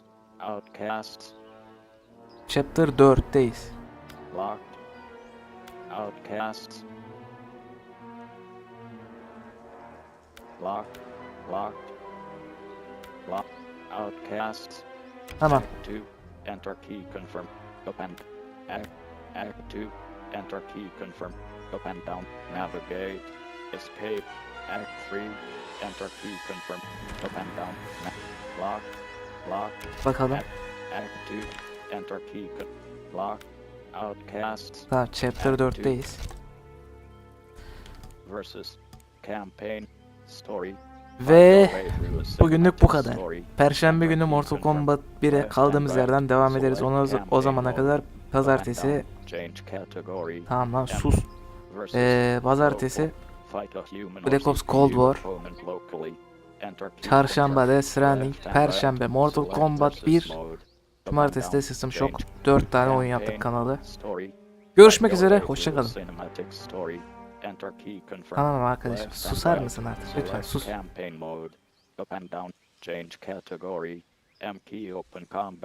Ulan bir sus lan, ulan bir. Görüşürüz.